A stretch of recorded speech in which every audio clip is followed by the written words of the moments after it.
Welcome to another episode. It's your host, Chris Moss, and today I got a couple of creepy paranormal encounters for you. But before I get into that, make sure you join the Facebook group.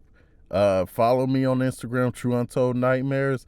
And if you've had an encounter or you know somebody who's had an encounter or experienced something that they can't explain, reach out to me. You can be anonymous if you want to come on the show and explain your encounter or experience yourself, and we can talk about it, discuss it, try to figure it out. Email me at chrismoss1@outlook.com. You can hit me up on Facebook, or you can message me on Instagram. Whatever works for you. Don't be afraid to share your experience. Yeah, and hopefully in the future I can start to upload more episodes more frequently. Right now, my schedule's stacked, juggling multiple jobs and college and other responsibilities. But thank you guys so much for being patient with me. Thank you so much for sticking around, because you could have easily unsubscribed. And thank you for the support, honestly, because you guys, it means a lot. You guys sticking around, waiting for the next episode, it means a lot. And if you're new to the channel, welcome. In the future, more like the frequency of episodes will increase. It's just I'm not getting paid by YouTube, so YouTube is it's not top priority. But hey, one day if YouTube starts paying me, I'll be able to prioritize the podcast a little bit more. But thank you guys so much for the support. It means a lot. Let's get into the oh Lord, let's get into these encounters. Ghost trying to choke me.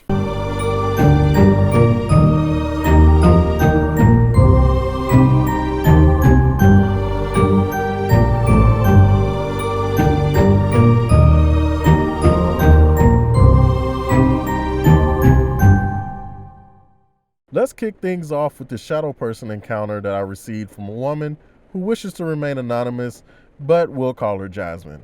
Now, this encounter happened to Jasmine when she was 13 and spending the summer with her grandparents. Now, her grandparents were people who liked collecting old vintage stuff, which included those old creepy China dolls. I don't know why grandparents just loved them dolls. My great grandmother collected dolls, had them in a display cabinet with the glass doors.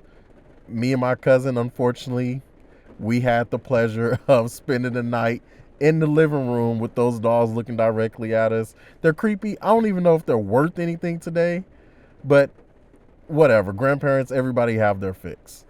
Now, Jasmine thinks something in the house was haunted, but they had so much old vintage stuff in the house, it would be impossible to narrow down which item was actually haunted. But 3 incidents happened to her over her stay at her grandparents. Now, these incidents didn't happen back to back. They happened kind of sporadically. The first incident happened while her grandfather was talking in the kitchen. Her and her grandfather were in the kitchen talking because her grandfather was making coffee, and her grandmother was in the living room watching TV. Now, she noticed while her grandfather was moving around the kitchen making coffee and they were having a conversation, his shadow wasn't moving. His shadow wasn't matching the movements he was making.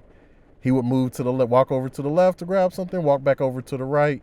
Shadow is just there, standing there. Now, at first she thought maybe, okay, it's not his shadow. Maybe, it's the shadow of a kitchen appliance, and it just looks like a person. So while talking to her grandfather, she's scanning the kitchen, and nothing, like no shape is adding up to the shadow's shape. If anything, it's like the shadow it legit looked like her grandfather. But her mind was trying to find a logic reason for this. Now, while her grandfather's moving around, the shadow is just standing there, still. And she said it felt like it was staring at her. But the other thing is, it also seemed like her grandfather didn't notice the shadow. She felt like she was the only one who noticed. Because how could you not notice a shadow that wasn't moving? Unfortunately, her grandparents are no longer with us. But I would have loved to, if I would have been able to, contact the grandfather or the grandparents and just see like hey, did you not notice the shadow? Have you guys ever noticed the shadow as long as you've been living in the house? Stuff like that. That was the first incident. Second incident happened while her grandparents were gone grocery shopping. They wanted to let her sleep in because they went early. They went at like seven in the morning. It's summer. They didn't want to wake her. They wanted to, let her sleep in. Hey, granddaughter is, it's summertime. She's off from school. Let her sleep in. We'll go get the groceries and then she'll just help bring it in or whatever. She got up to go to the bathroom, and when she turned the corner, because the bathroom was around the corner from her bedroom. So it's like you exit her bedroom, go around the corner to the left, and shortly straight down the hall. On the right is the bathroom, but the bathroom wasn't super far from her room. So while they were gone, she gets up to go to the bathroom. She turns the corner, and there's a shadow of a little boy on the wall, standing next to the bathroom door. She don't know how much time passed. It couldn't have been long because she had to go to the restroom, and while she could have peed herself, she did it. Next thing she knows, the shadow of this little boy then transforms into a woman, into a full-grown woman, like the height of a woman. No features, it's just a black shadow, but the outline transformed into a woman. And I guess it was, you could say it was looking straight ahead. While she's off to the side looking at the shadow is staring straight ahead. Because she said the shadow then turned its head towards her after transforming into the woman. And that's when the sound of her grandparents closing their car doors could be heard. And she said it just vanished. Like 1 minute it's there, it's a little boy. Then before her very eyes, it transforms into this woman with long hair. It turns its head towards her. And that's when, she heard the car door of her parents' car closing, and her parents getting ready to come into the house. That was incident number 2. Now, this third incident happened at night. The first 2 incidents, incident number 2, grocery shopping, that was in the morning. The first incident with them in the kitchen, she said that was during the day. Now, this third incident happened at night. And she said she left her TV and room light on because of the first 2 incidents. She didn't know what was going on. She still hasn't spoken to her grandparents about it. She's 13. She doesn't know how to process what she's experiencing. So she leaves her TV and room light on after what she's witnessed. And being in a dark room was not really an option for her. That's because dark room, the logic is dark room. Okay, then this shadow can move, has freedom. You can't see the shadow. It can move anywhere in the room. She doesn't know what this shadow thing is, but to be in a completely dark room, no thank you. I want to be able to see this thing if it decides to strike or show itself at all times. Now, turning on the TV, leaving the TV on, having the room light on, it didn't help. Because while watching TV, the shadow appears behind the dresser that her TV is on. And it begins to come out of the wall while walking through the dresser that it just popped up from behind. And the figure, I emailed her back and asked her, because the shadow transformed before. First, it was the shape of her grandfather. Then it was the shape of a little boy. And then it transformed to a shape of a woman. And I asked her, well, what shape was it this time when it appeared behind the TV dresser? She said it was the woman again. So this shadow person, which is the figure of a woman, is starting to come out of the wall, walking through the dresser that the TV is on, and starts walking towards her bed. Now I guess you could say this figure is now 3D. We're 3D, 4D. I don't know what you would consider us. I'm pretty sure we're 3D. But now this thing is out of the wall. The first two incidents, it's always been in the wall, on the wall. Now this thing is out of the wall and walking towards her. It's not speaking. There are still no features. Purely black outline of a woman with long hair. Now it's walking towards her. She puts the cover over her heads, and in her mind, she doesn't know why, because she didn't grow up in a religious family. She's not even, or wasn't religious at that time, but in her mind, she just starts repeating, "Jesus, help me." And she just repeats it over and over again, and then nothing happens. Now, mind you, the cover's over her head. She's repeating in her mind, "Jesus, help me." And she's expecting something to happen. She's expecting the covers to be yanked off, or she's expecting this thing to just start attacking her. But she said after a few minutes of silence and just nothing happening, she slowly pulled the cover down below her eyes, and the room's empty. TV's on, room lights still on. It's as if this thing was never in the room at all. And she said after that, she's never had any issues. I mean, the third incident happened like 4 days before, her summer break with her grandparents was up. But those last 4 days, she never saw the shadow again. And to this day, she doesn't consider herself super religious. Like she doesn't know she honestly doesn't know what to make of anything. And the "Jesus help me" thing, she doesn't know where that came from, but she thinks that helped like a lot. So she did try telling her grandparents about the shadow person that she saw, this shadow woman. She tried to tell them, both of them, but they didn't believe her. They blamed TV. It was like, "Oh, you kids and your imagination." They admit it. There's like, "Well, we have a big house. We have a bunch of old stuff in here. It can come off a bit creepy. You probably had a nightmare." All the typical excuses. But yeah, she said she's never seen it again since. She doesn't know what to make of it. Yeah, that was that. I mean, maybe it was the house, maybe it was an item in the house. She's not too sure. But what do you guys think? Me personally, the fact that her grandparents didn't believe her makes me believe that the grandparents could never see this thing. Maybe this shadow thing, whatever, was attached not only to an item in the house, maybe it was attached to the grandparents.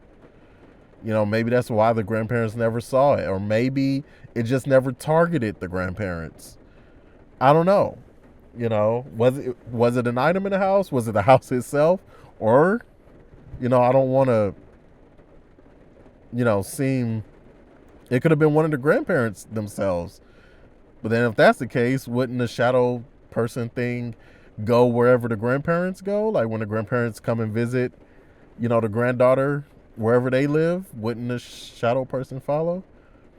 I don't know. It's a lot of questions. I feel like, this encounter, like with most encounters, you have way more questions than answers. But you guys let me know what you think down below in the comments. And if you hear this encounter and you have your own shadow person or shadow people story, email me.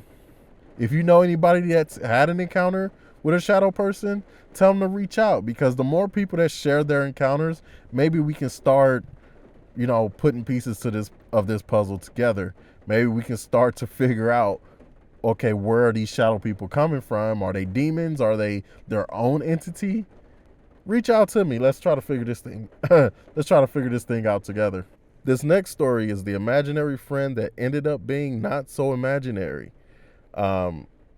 This one is going to be more of a little rundown of things that happened rather than a fully fleshed out story, because this is the big sister of the little sister with the imaginary friend. The big sister is the one who reached out and let me know the little things that were happening and how she believes this imaginary friend was not imaginary by no sense of the word.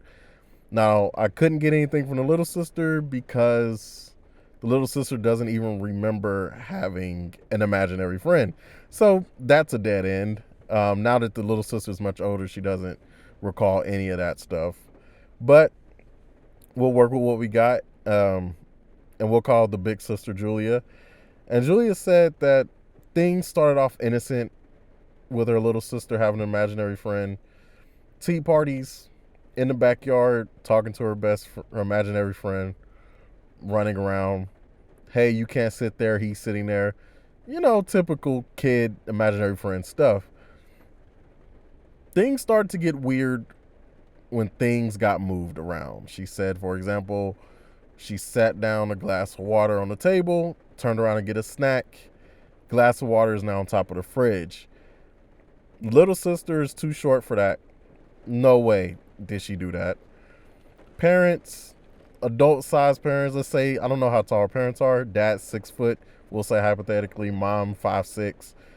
There's no way an adult is going to be able to move a glass of water from the table to the top of the fridge without making a single sound that quick and not be caught in the corner of her eye. She would have caught some type of movement. She wasn't that far away. But she was like, it was like this glass of water teleported. It was weird. And other things have been moved. She said keys have been moved, shoes have been moved. So I asked her for other items like keys, shoes, stuff like that, that weren't found in weird places. I was like, are you sure your little sister wasn't playing a prank? And she said in order for her sister to move these things as quickly and silently as they were moved, one, she would have to have super speed, and two, she's a little kid. There's no child that's quiet, especially with something like keys. The second you pick up keys or touch them, they make some type of sound, but every time something got moved, it was always silently. And then she said the activity started to pick up a little bit more. She said her clothes have been tugged and pulled on. She said doors would be open after closing. One time she closed a closet door and it literally opened probably a millisecond later. No sound of it opening, just turn around and the door's wide open as if she never even closed it at all. She would hear footsteps around the house at night when everybody is in bed, sleep. Now for the footsteps one, I did ask, like, hey, it's like, okay, little kids do, if given the chance, they'll get up and go get, try to get water out of the kitchen or something, or they get up and walk over to the parents' room because they had a nightmare. She said, no, I checked. She said I would check, and she would be sound asleep in her bed. Parents, sound asleep in their room, door closed, lights off. So she was like, it's everything that happened was just unexplainable, but somehow her parents found a way to explain it all. She said her parents never heard the footsteps. Her parents never dealt with the doors closing. She does feel like the parents dealt with like their clothes being tugged, but she feels like they ignored it. The parents have experienced the stuff moving around, but then they always try to give it a logical explanation, or they thought the little sister was playing a prank. And it's like, really? It's, parents, grandparents, adults in general, I don't know what it is, but it's like you get older and you just try to explain stuff away. Science is the reason for everything. Remember that, kids. But anyway, the sister doesn't remember.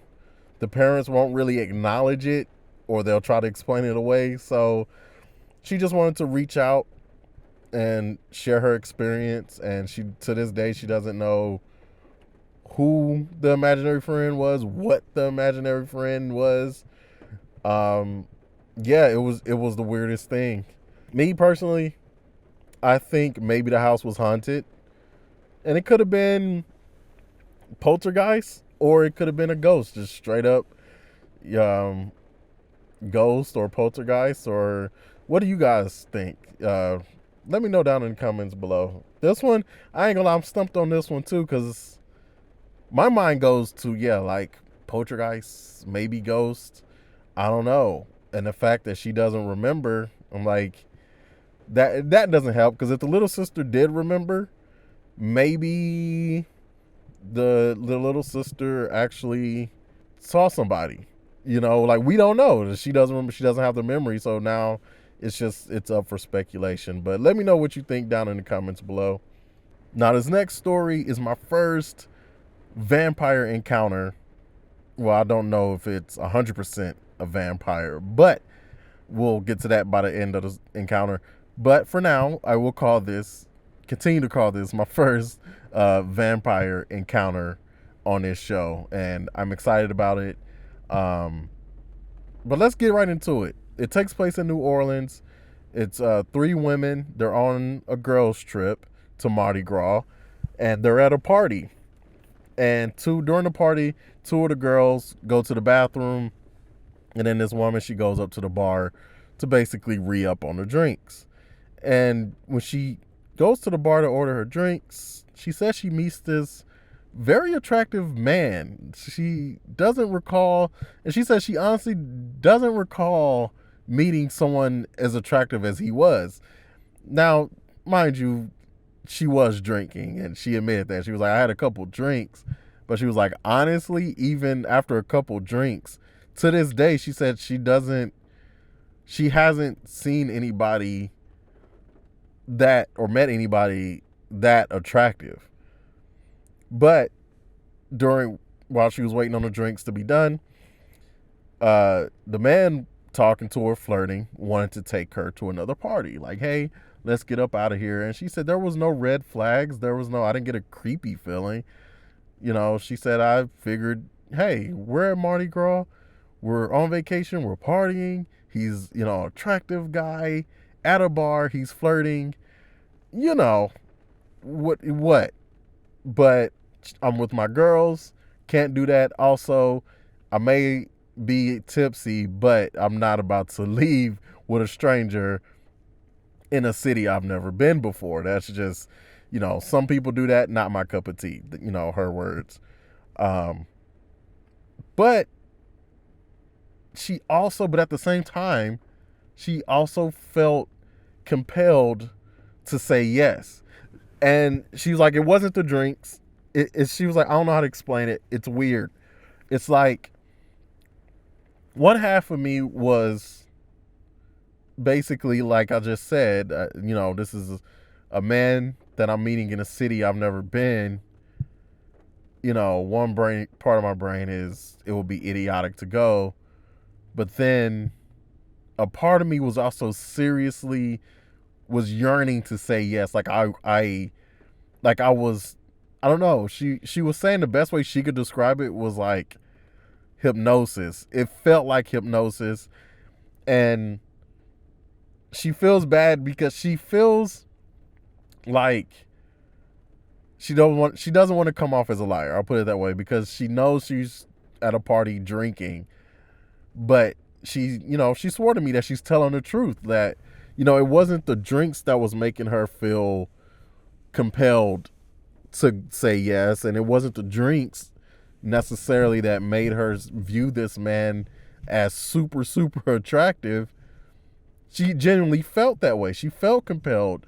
Like, every ounce of her being was screaming out, yes, let's go.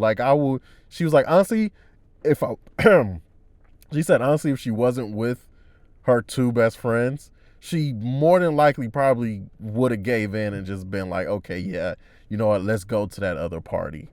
But her two friends came back from the bathroom, during this, when he was asking, hey, you want to go back to the party, go over to another party with me? She was saying no in a nice way, but then it was kind of like a no. It was a no with a maybe at the end, with an unspoken maybe at the end. But then that's when her two friends came back from the bathroom, and she said, some guys, typically in a situation like that, the guy probably reads the room and he's like, oh, okay, you're with your girls, and he leaves. She said, this guy, he stuck around. because her friends also found him highly attractive. Like, she was like, I don't know how to explain it. Like, I could say he was fine, but it was more than that. And she said her friends felt the same. Like, they were really attracted to him and found him charismatic. So he stuck around for a bit. All four of them, they talked, had a couple more drinks. But she said he wasn't really drinking like that. Like, he had little sips of like 2 drinks, but then that was about it. But she said then, and he gave off no creepy vibes. He just seemed very charismatic, like you were drawn to him. And then they took a group photo. So it was, her and her best friends. The guy was in the middle, like he was still seated, and she doesn't recall him ever like actually getting up now that she's thinking about it. But the guy was seated, and basically they all like crowded around him and they took a group photo. Now, this photo was taken, she said, back on it was an old 2009 Nokia, or it was a Samsung phone. It was either Nokia or Samsung, 2009 phone. So back then, the cameras on those phones were crappy. Basically, you're taking a picture with a potato.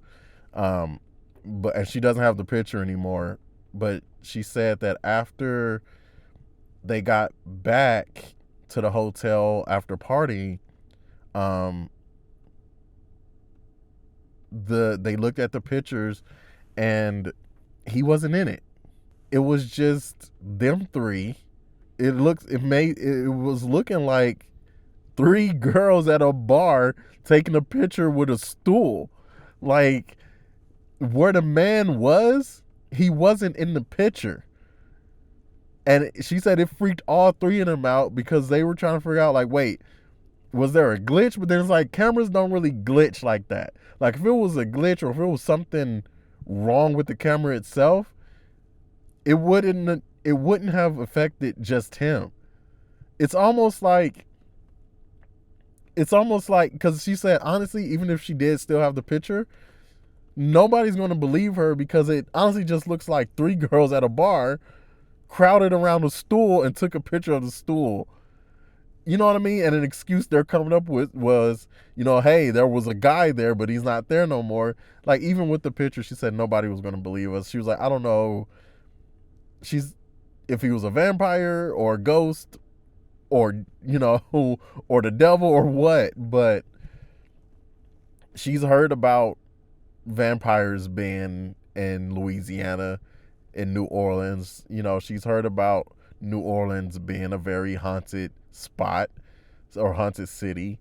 So she was like, was he a vampire and just didn't show up in the photo? Was he secretly not even there at all? Or was he a ghost? Like, she does wish that she still had the photo, because she was like, if I had the photo, I would honestly send it to you. But it was on an old phone. That photo's been lost to time. I don't know. What do you guys think it was? Was it a vampire? Do you think it was a ghost? It could go either way.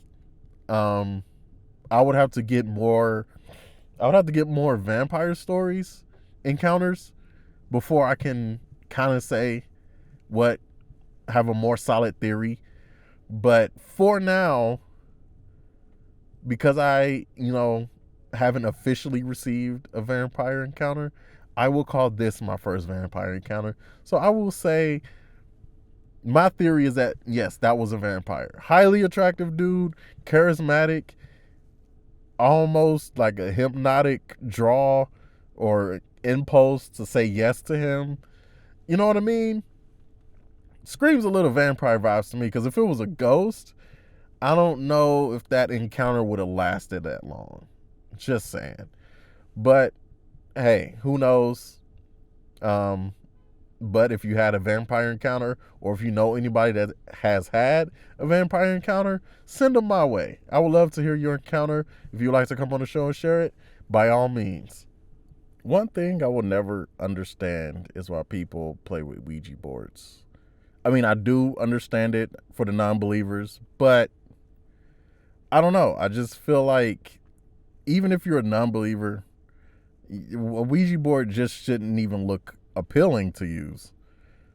But regardless of which, in this story, um, I got a story from a guy who played with the Ouija board in a cemetery with a couple of his friends back in college.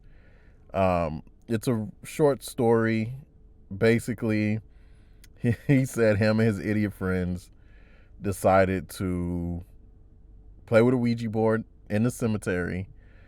And ironically enough, because first of all, they don't believe in all that, what he called was the supernatural mumbo jumbo.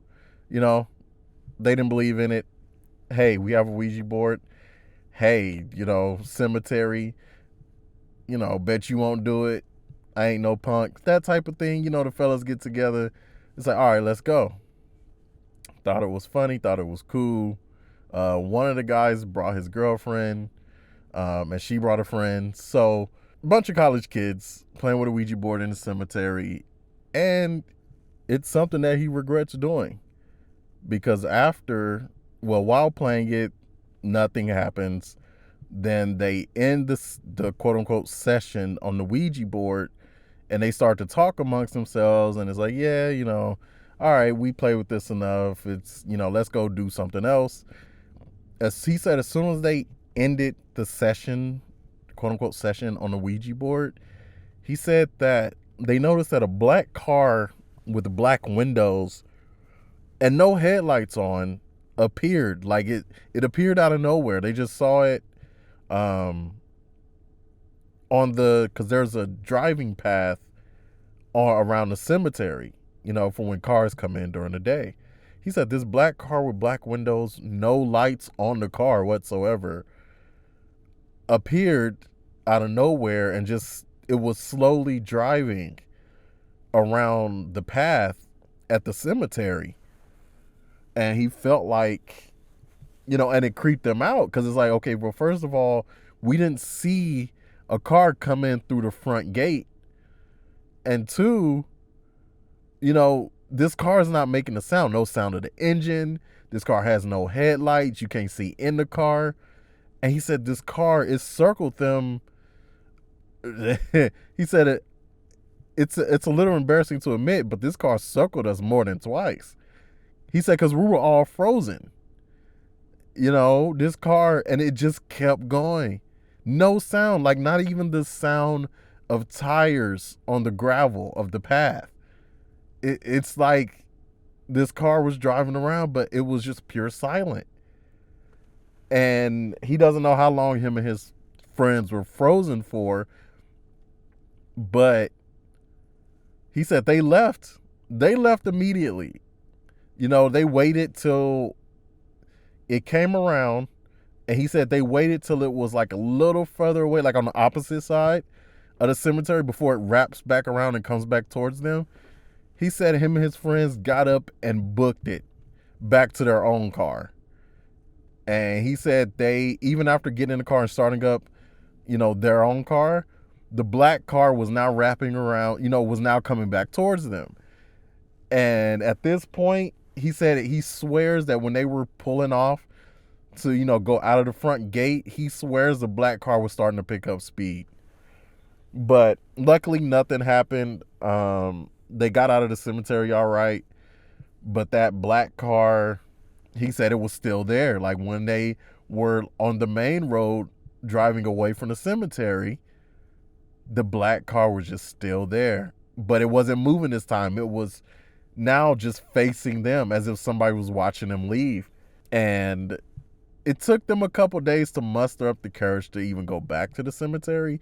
And yes, they left the Ouija board behind. They didn't even bother packing up the Ouija board. They said they left it there on the ground and went back to their cars. But they went back a couple days, almost a week later, but it was a couple days later, just to,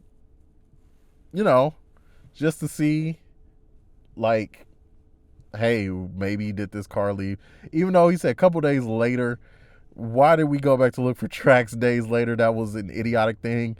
But I think it wasn't even about finding evidence. I think they wanted to find a logical explanation for what they witnessed. So they went back to the cemetery during the day, of course, and nothing. And he said the Ouija board was gone. Don't know. Maybe the maintenance people tossed it away. Maybe some other people came by and got it. Whatever the case may be, um, the Ouija board wasn't there. There was no evidence of a black car. He said, honestly, I don't know what we were doing back there, but um, yeah, he doesn't know what to make of it. He really doesn't. He doesn't know if the Ouija board brought the black car. He doesn't know. Maybe, it was just a ghost car and the timing of it, of them seeing it coinciding with the Ouija board. Maybe it was just bad timing, wrong place, wrong time. Um, he doesn't know, but he hasn't seen anything since. He hasn't experienced nothing, followed any of them back to their houses. So as far as I'm concerned, they got off easy with this Ouija board experience because it could have gone a lot worse. But yeah, I personally think the black car was tied to the Ouija board.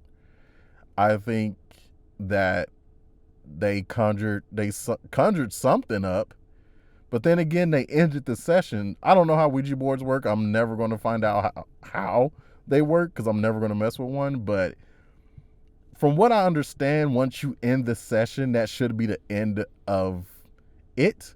But we all know that's not how life works. That's not how the spirit world works. I do think they might have opened the door. Why a ghost car decided to show itself instead of an actual figure, who knows? I don't know. But I do think, Ouija board plus cemetery, it's you might as well just go out and, I don't know, play with a nuclear bomb at that point, I feel like. But hey, let me know once again, let me know your guys' theories down below.